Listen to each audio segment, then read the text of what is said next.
What happens if you have people add fruit to their regular diet? 3 apples or 3 pears a day as snacks between meals on top of whatever else they were eating.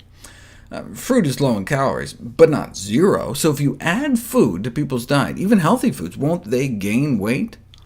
No, they lost a couple pounds. Maybe it was all that fiber? If you remember, we learned our gut bacteria can create anti-obesity compounds from fiber. That's why they also had a cookie group. 3 apples, 3 pears, or 3 cookies with enough oats in them to have about the same amount of fiber as the fruit. Despite the fiber, adding cookies to one's diet does not lead to weight loss. They think the weight-reducing secret of fruit is its low energy density, meaning you get a lot of food for just a few calories, so it fills you up.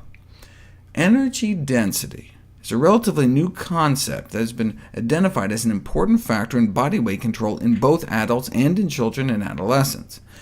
Energy density is defined as the amount of calories per unit weight of a food or beverage. Water, for example, provides a significant amount of weight without adding calories. Fiber, too. Thus, foods high in fiber and water are generally lower in energy density. On the other hand, because dietary fat provides the greatest amount of calories per weight, foods high in fat are generally high in energy density. The CDC offers some examples. High energy density foods are like bacon, lots of calories in a small package. A medium energy density food is like a bagel, and a low density food typified by fruits and vegetables. In general, the lower the better, with 2 exceptions. Soda is heavy, so heavy that by energy density it looks less harmful than it is, and nuts have so much fat they appear less healthy than they are. Otherwise, though, the science supports a relationship between energy density and body weight, such that consuming diets lower in energy density may be an effective strategy for weight control. This is because people tend to eat a consistent weight of food, so when there's less calories per pound, calorie intake is reduced. A small drop in energy density can lead to a small drop in weight, and the greater the decrease in energy density, the greater the weight loss. Energy density can be reduced in a variety of ways, such as the addition of fruits and vegetables to recipes, or by lowering the fat or sugar content.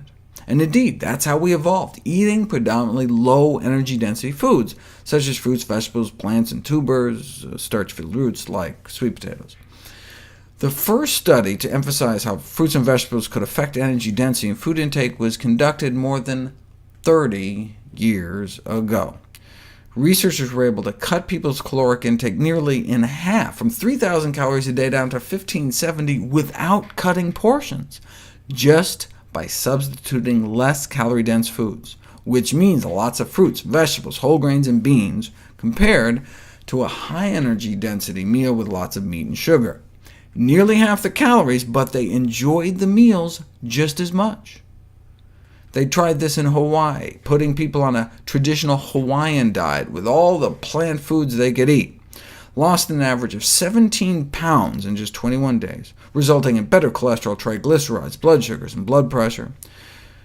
Caloric intake dropped 40%, but not by eating less food. In fact, they lost 17 pounds in 21 days eating more food, 4 pounds of food. But because plants tend to be so calorically dilute, one can stuff oneself without getting the same kind of weight gain.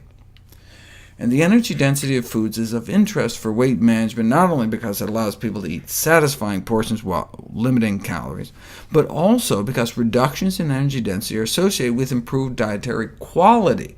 For example, lower energy-dense diets associated with lower risk of pancreatic cancer.